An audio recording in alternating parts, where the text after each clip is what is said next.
It's Emil Guillermo here with my trusty sidekick, Barong Tagalog, with the gong. Now, to get that joke, you got to be Filipino. No, you don't have to be Filipino. It helps though. But you have to be watching this on maybe Twitter at Emil Amok, or maybe on Facebook at emilguillermo.media, or maybe Facebook Live or Facebook Watch. We're live, or our YouTube channel. We do a live stream every day at 2 p.m. Pacific live. We're live streamed, and you get the benefit. You can chat to me. It can be two-way if you want. You can just sit there and just listen, or just do your thing and maybe put it on your phone. That's the ideal way to listen to this. But this is Emil Amok's Takeout, my takes on all things considerable. Thank you very much for joining me today. Some people say, Emil, this is show 302. I don't believe you've done 302 of these.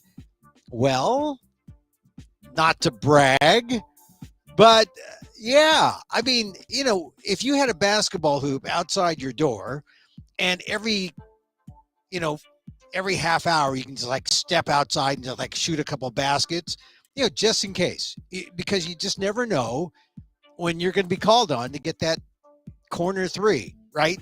You got to be ready. And so, just say, okay. I mean, some people have a hoop and they can shoot.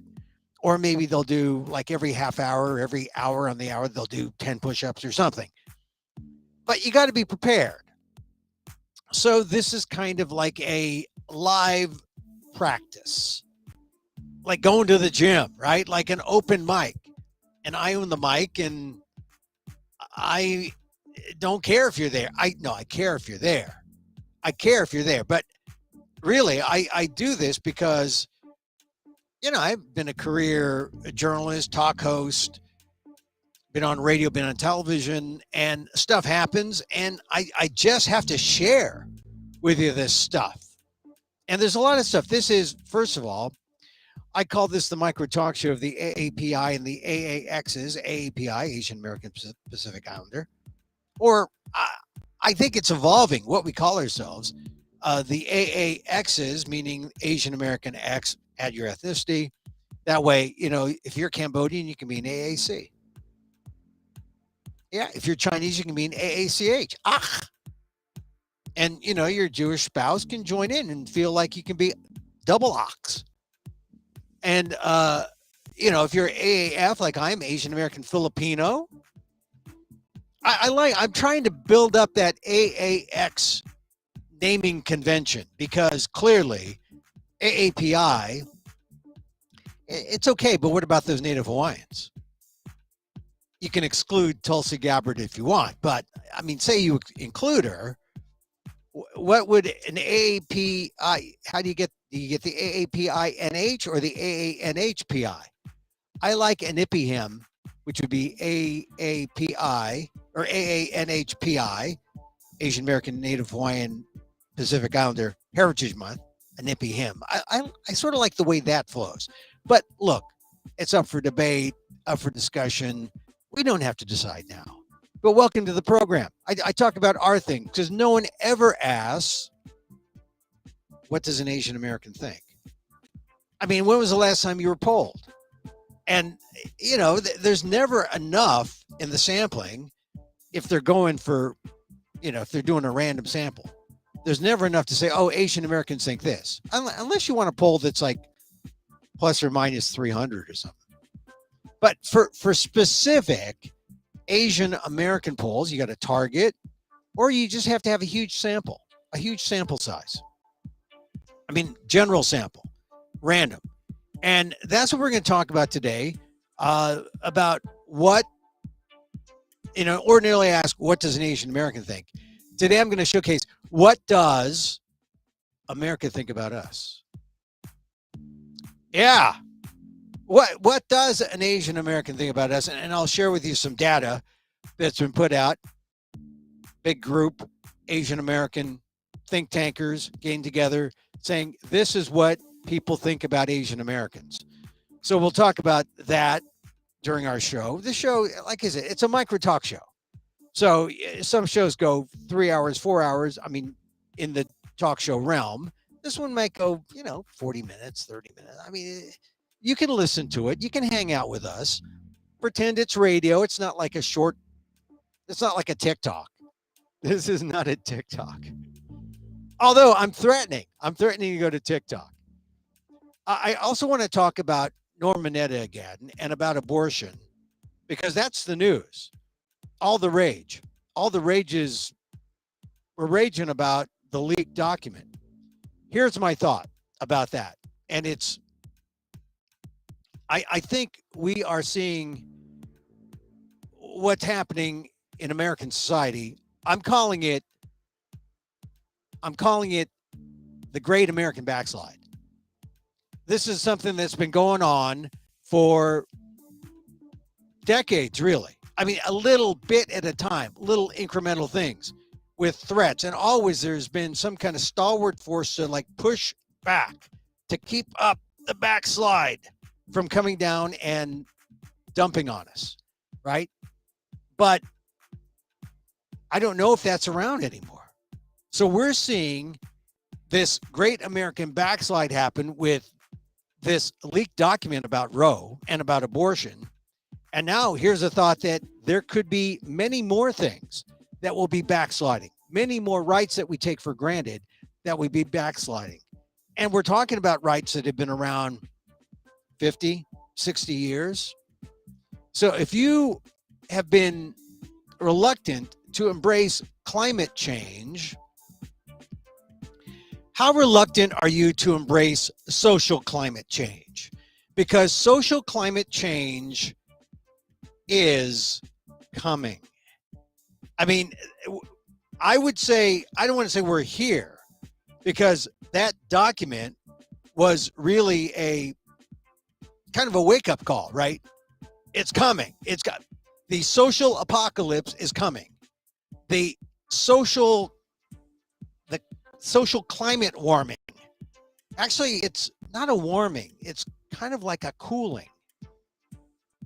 The frigidity of the social climate change is coming when people who were in a little bit, we are getting pushed back out. You want an abortion, you're getting pushed back out. Equal rights, you're getting pushed back out. Discriminated against, you're getting pushed back out. I mean, it's almost like the opposite of climate change, where things are getting hotter. This is social climate change, where things are getting colder, and we're out in the cold. Those of us are in the minority. That's how I see it. The Great American Backslide. And abortion is just the beginning. I fear it's going to get worse. I hope it doesn't.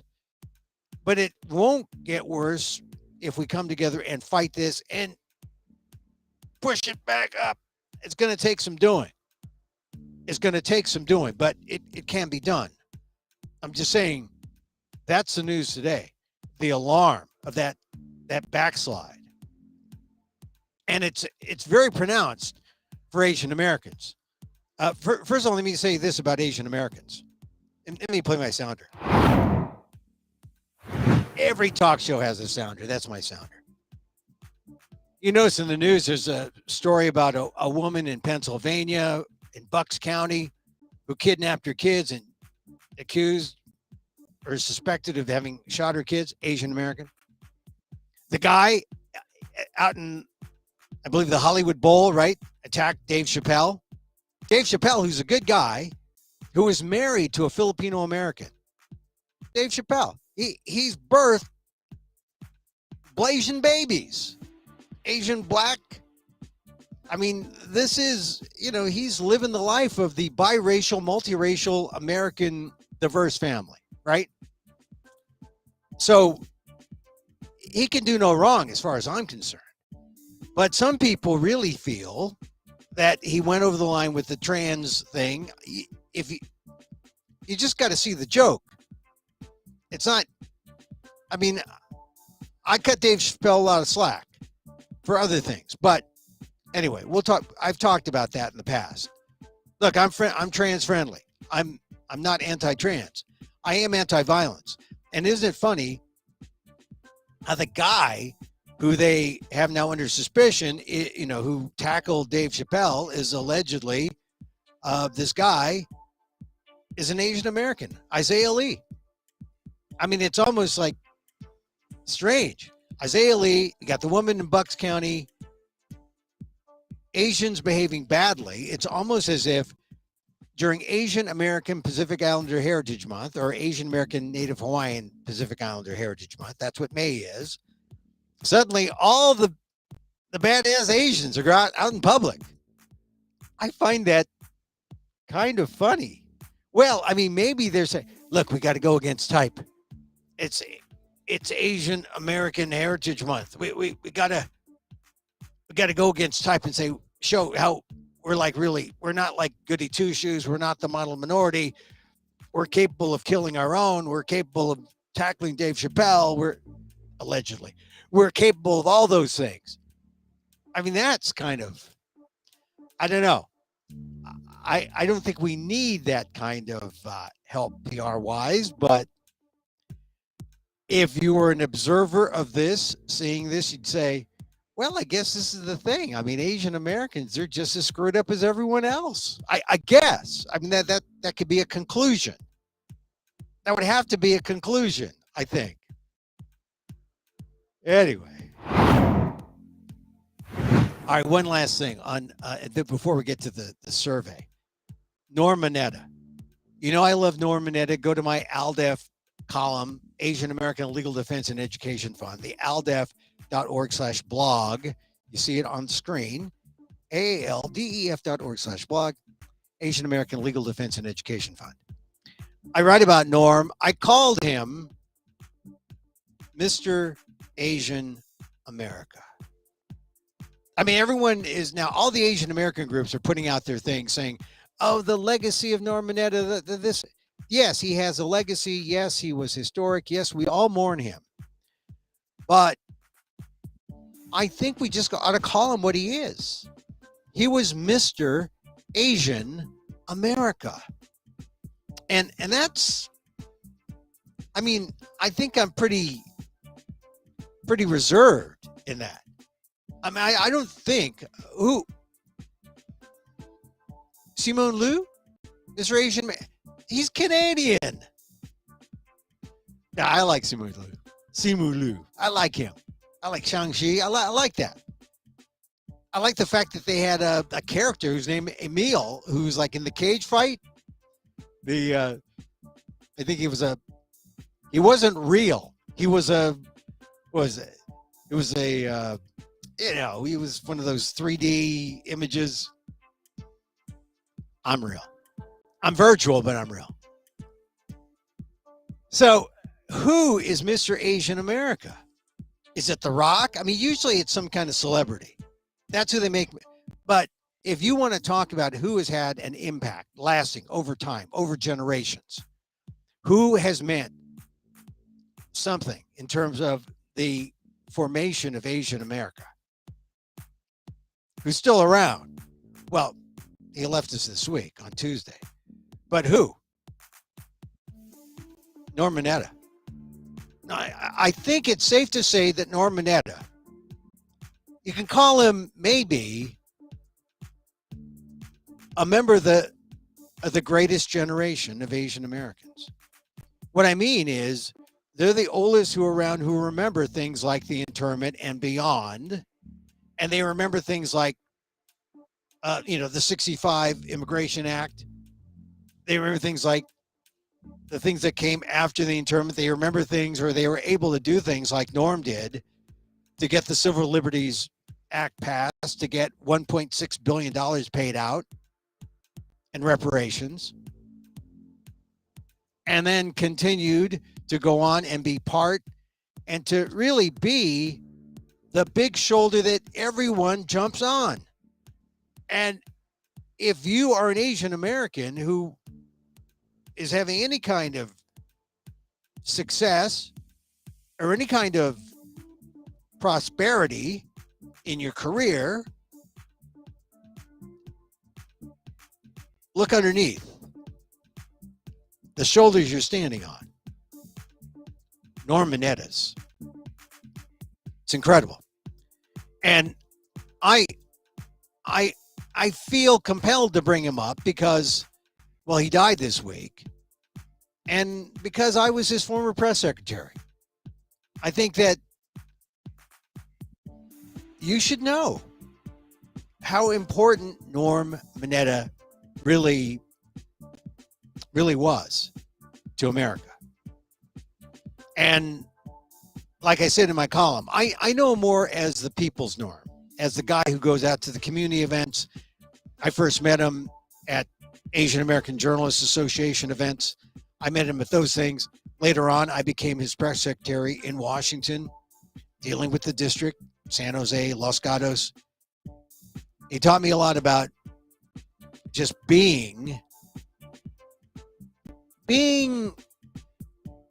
open to the good and the bad. I mean, I know there's a lot of people who are ultra progressive. They want to like lash out, and Norm reached out all sides, reached across the aisle for a reason. He wanted to make things better, and he wanted to get things done, and he did.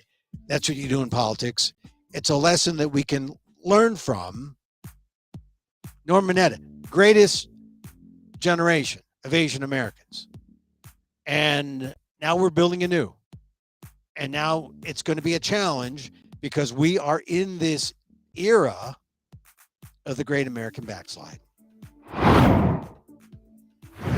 Now, to prove the point even more about this idea of the Great American Backslide, there's this group called Status, the social tracking of Asian Americans in the U.S. They put out their index. This is the second year. And it's a great little group.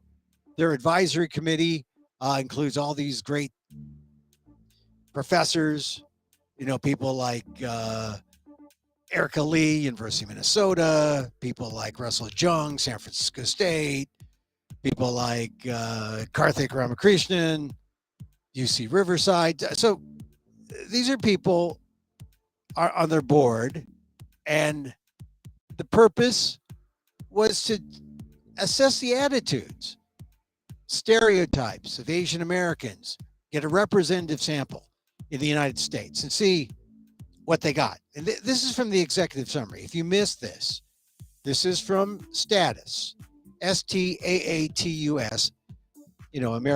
Asian Americans love acronyms, you know that. So it's the social tracking of Asian Americans in the U.S., the Status Index. Very clever and very insightful. Here's the executive summary. Asian Americans face a somber reality in 2022. Despite a new administration, a relative decline in the severity of COVID-19, and an improved economy, attacks against the Asian American community continue to increase at alarming rates. No longer can we blame the current wave of anti-Asian hate and violence on a single politician or a pandemic. You get that? No longer. It's not, Mr. Kung Flu. It's not. That's what they're saying. It's not one guy anymore. This is how America feels. That's the alarm. The root causes are deeper, systemic, and tied to the xenophobia, fear, and othering of Asian Americans, manifested in harmful stereotypes and misperceptions that have persisted in our society since Asians first arrived in the U.S. And you can go back to the 19th century, the 1800s, but Filipinos were here in the 17th century, in the 1600s. Louisiana, they were here in the 15th century, the 1400s in California. They didn't stay, but they were there in Morro Bay. But you go back to when Asians first arrived in society, That's what these guys are saying. Now, that's heavy. That's big. It's not just one twice impeached former president. I know, what a fantasy that it was all embodied in one man. That would have been too easy. In fact, it's beyond one man. And the key words are systemic. Root causes are deeper, systemic, and tied to the xenophobia, fear, and othering that Asian Americans have experienced from the time they step foot in America. I mean, it would be too real to think that it would just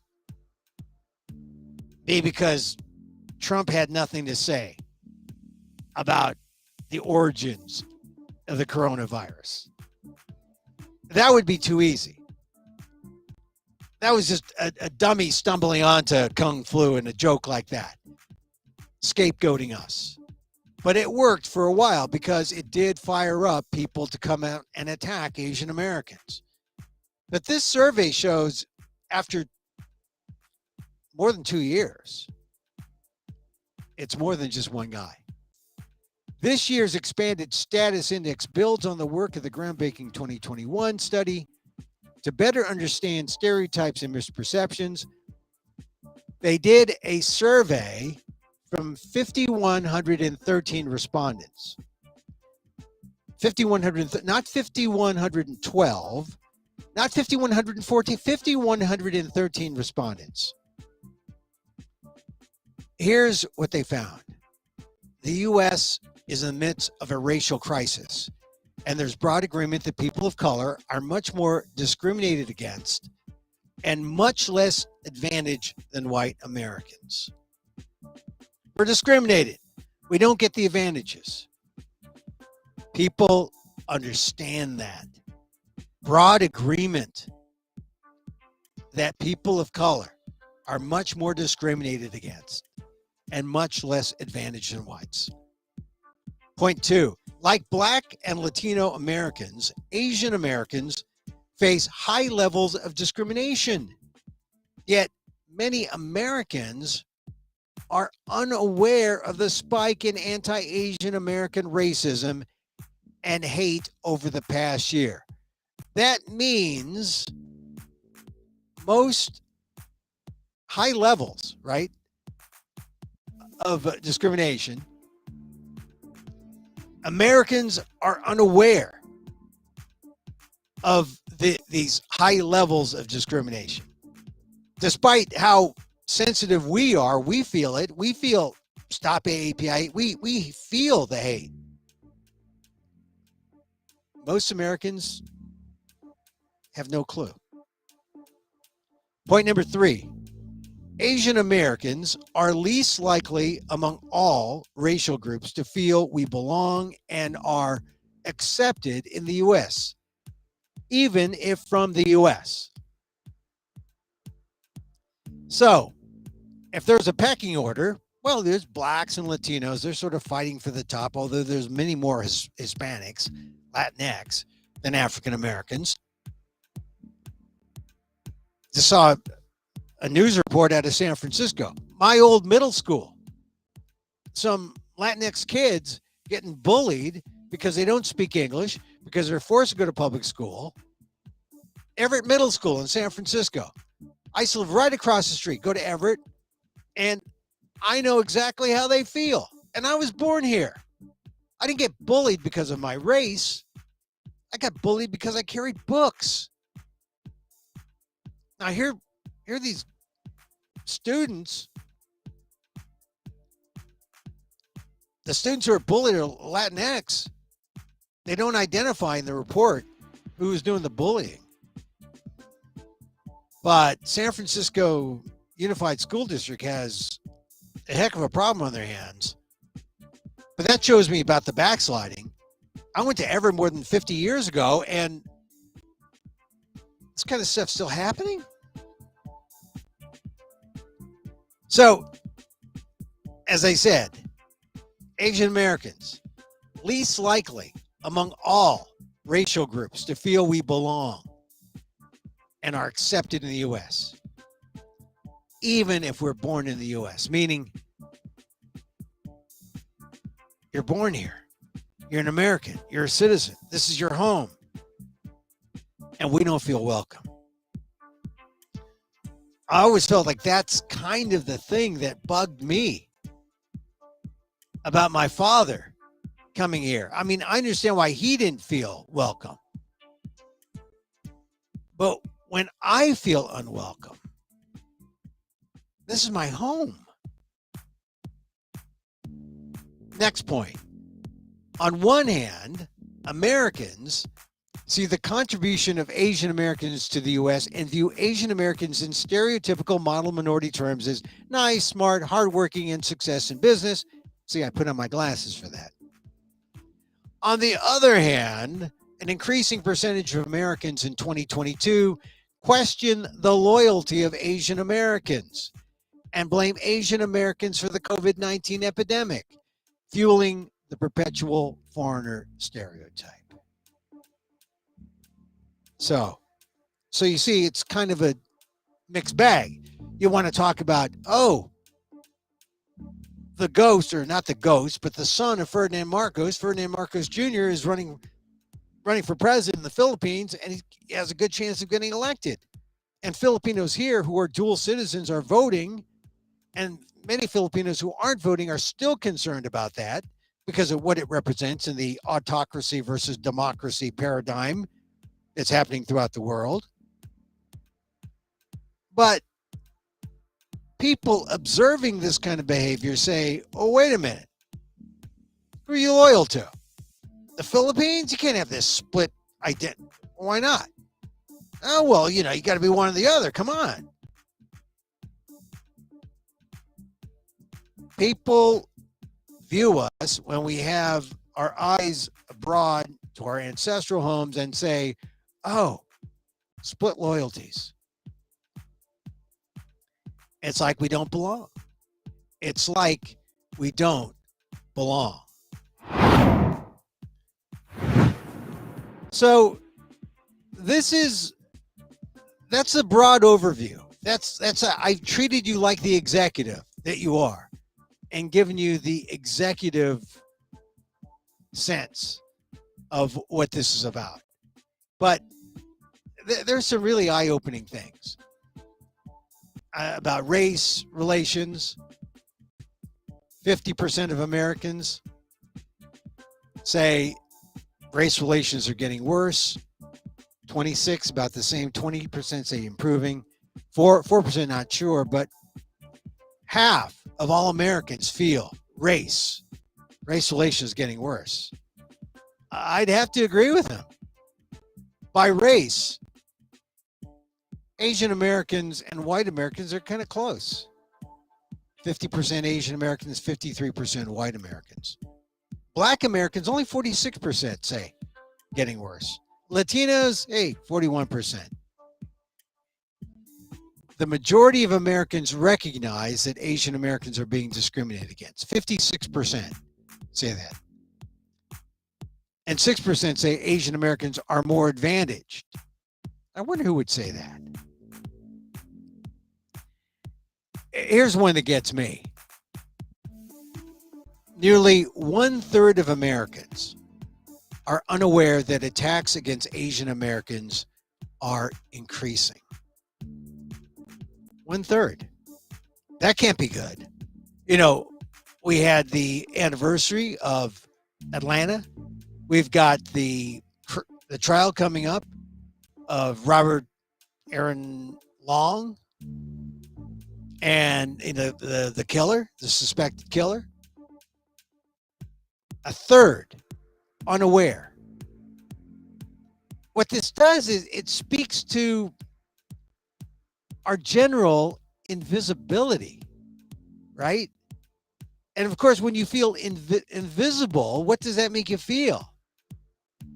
Or when, in fact, you are invisible,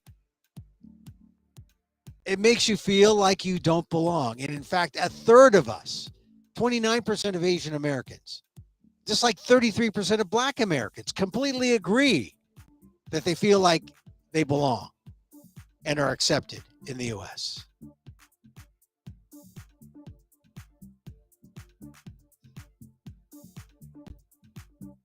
So Asian Americans among the least likely racial groups in the U.S. to feel they completely belong. 29%.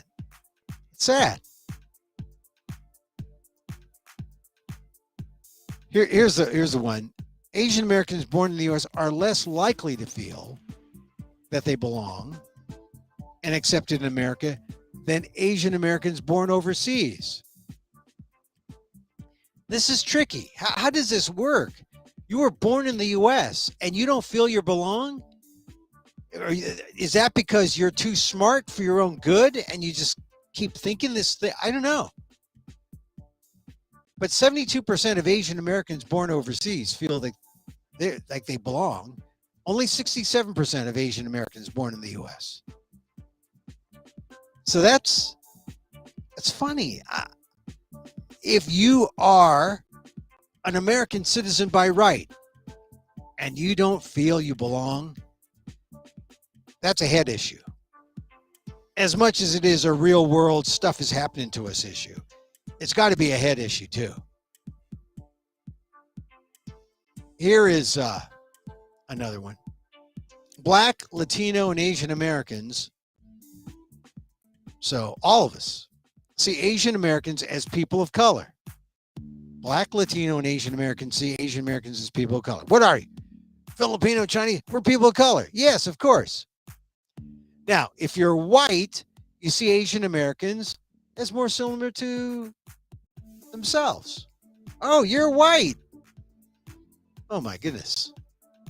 This is a source of ethnic confusion, I think.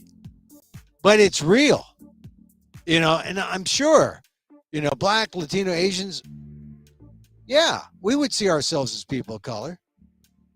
What this says is that white people choose us. Hey, you're like us. Come on, whites. Come on. Or come on, Asians. Come join us. Come on, let's sue Harvard. Let's sue the University of North Carolina. Let's fight affirmative action. Come on, Asians. And many Asians get along because at some point they say, oh, yeah, well, I'm just like you, Whitey. I didn't get into Harvard. Let's fight them.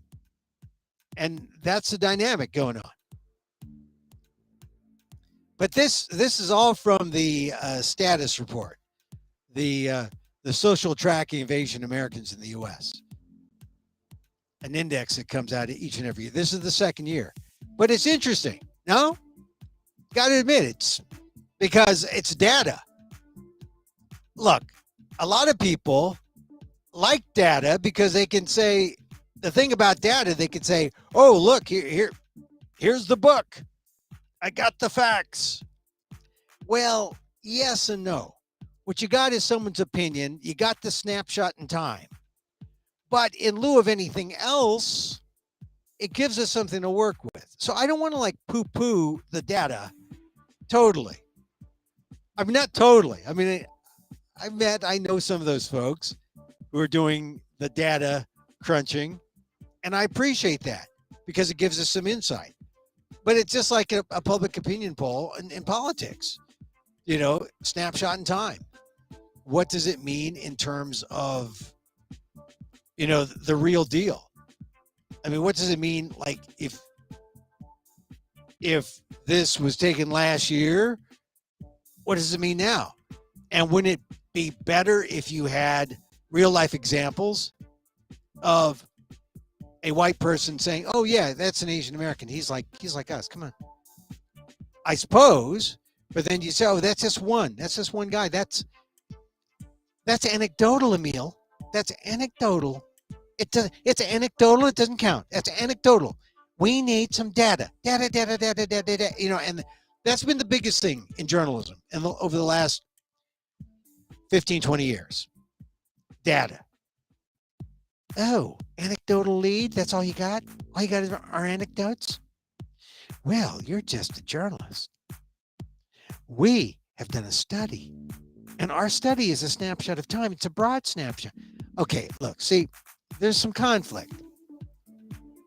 because journalists do different things than social scientists. But the social scientists must admit that their findings are still kind of limited. I mean, for it to be accurate, or for it to have the kind of accuracy they want, they'd have to be constantly doing this over not just once a year. You'd have to constantly be monitoring this and then compare the differentials and say, oh, look, here's movement, here's the change, it's a moving average. But it gives us data. It gives us something we don't see. So one of the things that they mention is also stereotypes. They look into stereotypes. Respondents still see Asian Americans in model minority terms, as smart, as nice, as hardworking, as, oh, glasses.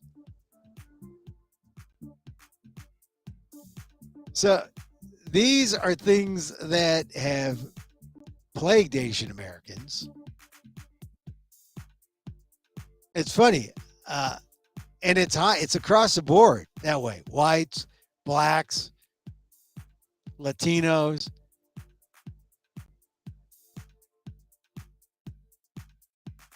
In terms of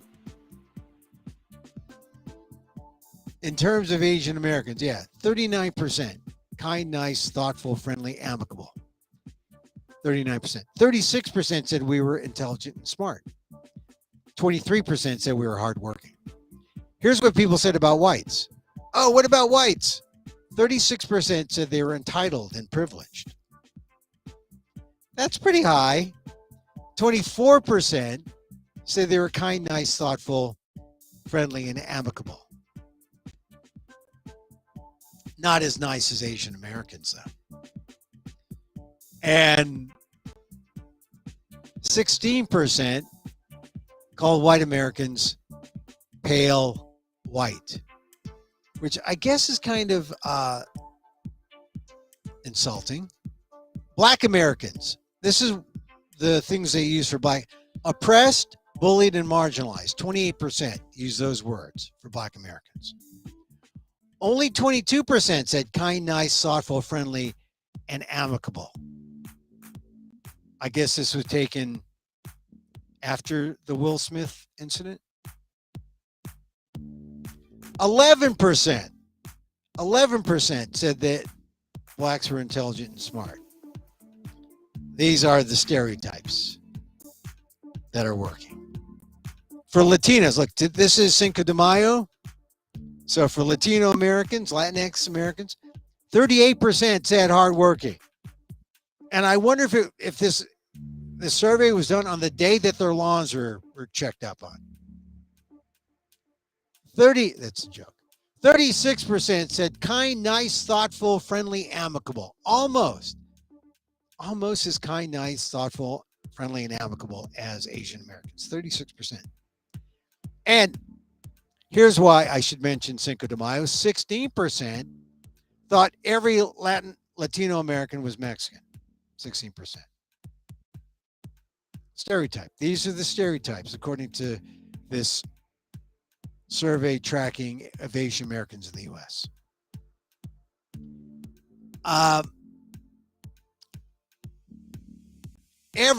Almost everyone, 70% of Americans believe Asian Americans have benefited in the U.S. So after the Americans surveyed diss the Asian Americans, after they show, yeah, we're discriminatory, we stereotype them, we think that they're this something else, 70% say they believe Asian Americans have benefited in the U.S., especially in the areas of positive economic impact, academic excellence, and medical advancements.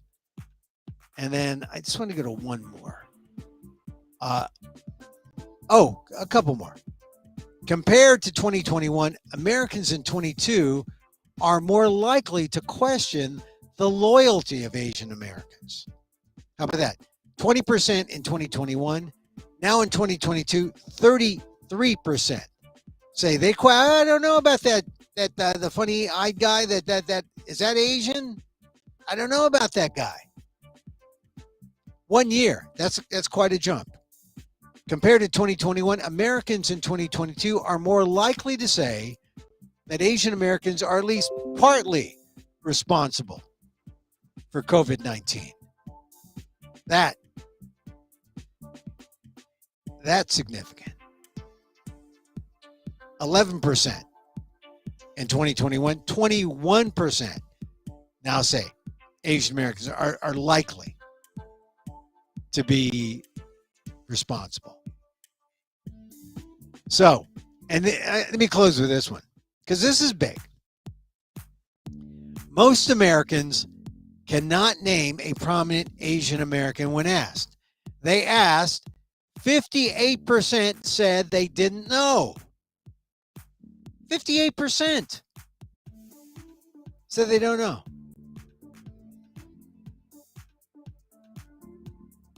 I mean, name one guy or gal who you think is like, really Asian American out there. Here are the names. Bringing up the rear at 1%. There's a lot of 1%ers. Surprise, Tiger Woods, 1%. They didn't know he was Asian American. Kim Jong-un, he's not Asian American. Lisa Ling, oh, she's on CNN. Sanjay Gupta, only at 1%. Oh, I'm surprised, Sanjay, all that COVID time didn't help you. 1% said Nathan Chen, the ice skater. 1% said Sandra Oh. 1% said Jeremy Lin. 1% said Jet Li. 1% said Michelle Kwan, the ice skater. Jet Li, by the way, is a Hong Konger, I believe. 1% said Margaret Cho. Next, 2% said George Takei. 2% said Aquafina. 2% said Andrew Yang. And they still want their $1,000 a month. 3% said Connie Chung. 3% said Kamala Harris, the vice president. They don't know she's Asian American. 4% said Lucy Liu. 5% said Bruce Lee, who is dead. 7% said Jackie Chan, who is not American. 58% said they don't know.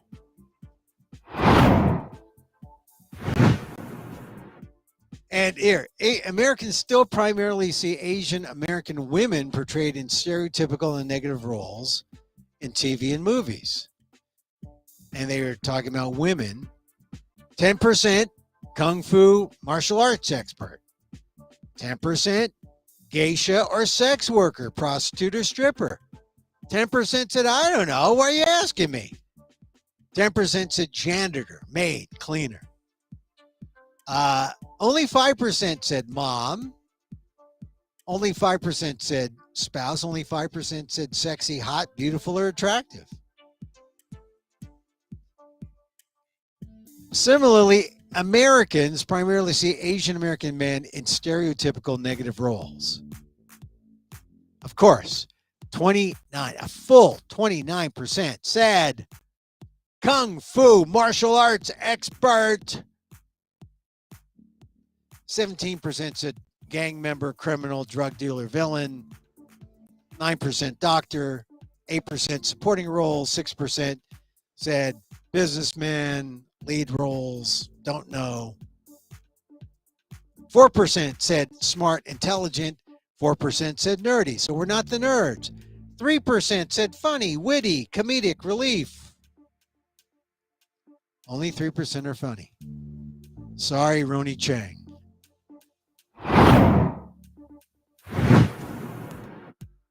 And of course, now let's skip that. Let's go to this next one. The leading sources of information about Asian Americans for most Americans are news, social media, and TV, music, and movies. Let's see. Where do you get most of your perceptions or knowledge about Asian Americans? For Asian Americans,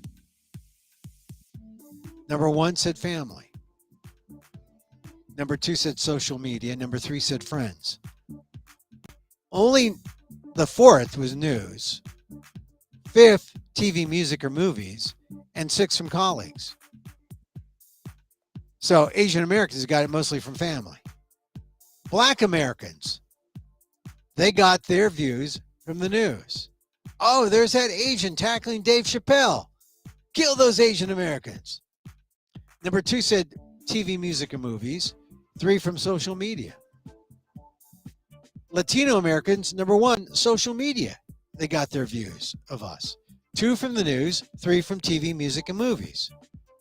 White Americans, they got their information on Asian Americans, number 1 from news, number 2 from TV, music, and movies, number 3 from social media.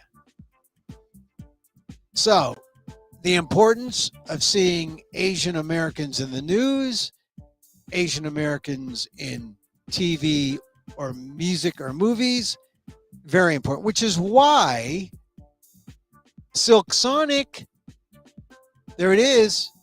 So Anderson .Paak, Silk Sonic, part Korean, part black.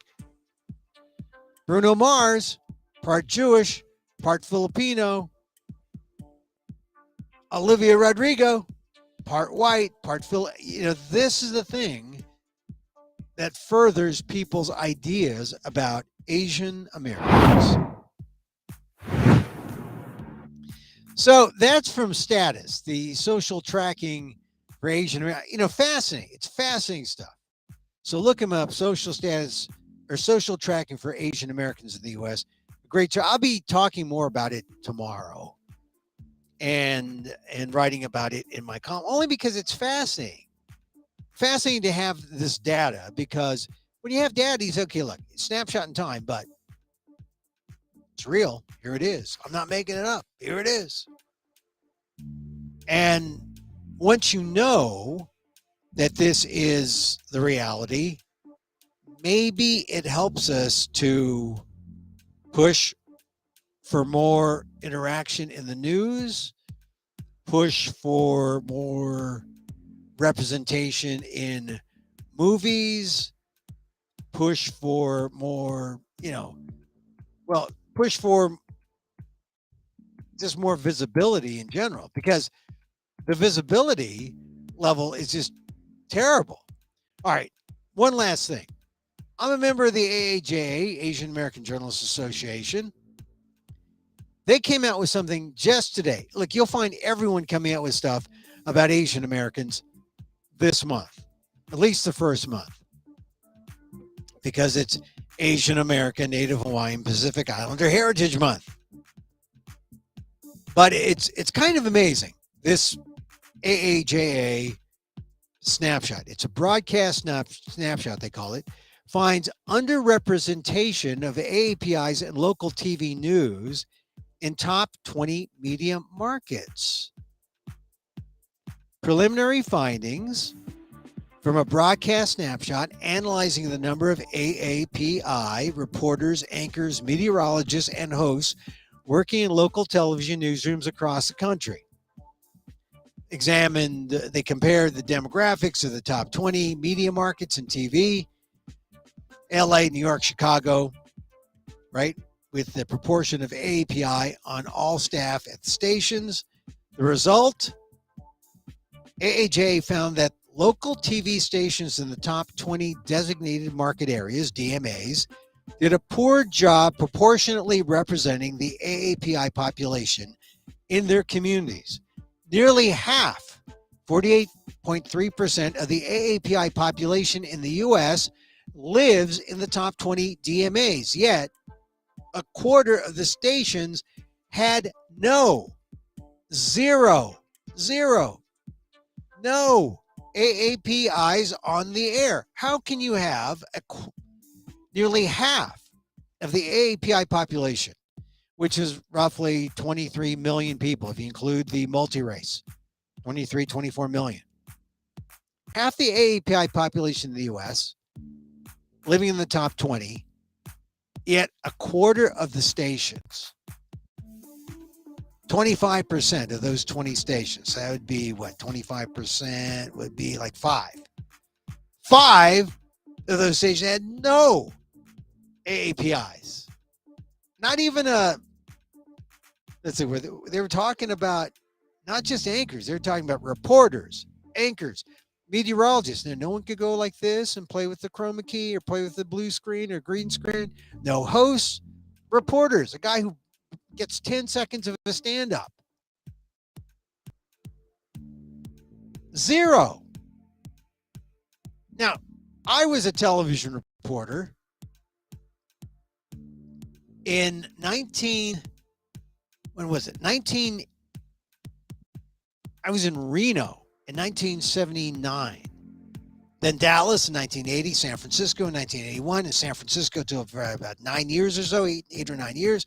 Then I went to NPR. Then I was back in television in Washington, D.C. You know, there are Asian Americans in the big markets, but those, you know, I would say the bottom of that top 20. Although it's hard to believe that the bottom 5 of the top 20 have 0. Only 4 of the 20 DMAs had on-air staff comparable with their local AAPI population. Phoenix, Denver, Miami, Cleveland. So they comped out in terms of, equal to the number of Asian Americans. Philadelphia, Detroit, Orlando, the markets with the least proportionate AAPI representation. Now that's surprising. Philadelphia? Come on, Philadelphia. Oh, man. I forget her name now. Asian American anchor, Philadelphia. I worked with her. In Washington, D.C. She passed away. She was one of the key Asian Americans in Philadelphia. She's probably rolling in her grave right now. The least proportionate AAPI representation. And then how about Detroit? Detroit, no Asian Americans in the home of Vincent Chin? And then Orlando. Oh my God, Orlando, come on. I mean, the mouse is represented in proportion to the mice population in Orlando, but not the Asian Americans. What's that? What's that about? I'm telling you, this is, it's sad. Anyway, that's the AAJA snapshot. I think it's worth talking about because, as I said, we began this program talking about the great American backslide. And we thought 50 years ago, 40 years ago, we were making progress. And now, with that leak of the Supreme Court decision, draft decision, and the potential backslide of abortion, I think you can see where we're going in this country. And I think you can see why I'm saying you fear climate change, environmental climate change. This is the social climate change. But instead of climate change where everything is getting hot, social climate change, everything's going cool. And it's not a good sign for America. So these are my thoughts on today. This is just today's news. Regular listeners to our show know that I'm a meditator. And that's why Emil Amok is less amok. It's meditation. If I didn't meditate, I would need to wear this gong as a helmet to keep my head from exploding. And that's a gong and a barong. A barong and a gong. A gong barong. My sidekick. You only get that if you're watching on Twitter right now. Or maybe if you're seeing it on Facebook or wherever you're seeing it. Maybe on amok.com. If you're seeing it live. Maybe you're seeing the recording. So you can still get that joke if you see the recording on Facebook or on YouTube. Anyway, regular listeners know that I meditate and that I use it to help me get equanimous to the things, the slings, the arrows, help make me feel better about the stuff that's going on. And so maybe, like, so you come to the show or the recording, just go straight to the end if you don't want to hear me go on about issues. But you want to get the meditation for the day. And the meditation is really that, if you don't feel like you belong, like that status report says, what do you do? I mean, I know what this is like because this is the mental health issue for Asian Americans. Asian Americans find themselves struggling with this. And then they withdraw. They don't know what to do. Then, they're the American. These are the American born too. They turn one way, they see their immigrant parents. They turn the other way, they see the immigrants who are doing well. Oh yeah, there's Johnny Lee. His parents just came in from Hong Kong with him, and then look, they're doing well. Look, they're driving a better car than I have. Oh, these things weigh in on people and think, oh, I don't belong. I'm not good enough. What am I doing here? And they erode the self-esteem and they beat themselves up. And there's only one answer when that happens. There's only one answer. And that is self-love. I know you thought I was going to say drugs. No drugs. I mean, look, see a licensed therapist for drugs is the answer. But I think you can solve this without therapeutic drugs, or I think you should try. Try a little calming effect and loving kindness, self-compassion. So take this hand, put it here, take this hand, put it here. Give yourself a squeeze. It helps. Tell yourself how much you love and appreciate yourself unconditionally. And feel it. And then release. And so, as I wish for me, I wish for you. May you be safe. May you be happy. May you be healthy. And may you live with ease. Emil Guillermo here. Check us out, amok.com, YouTube, Facebook, emilguillermo.media. Back again tomorrow. Till next time. Mahal. Guitar.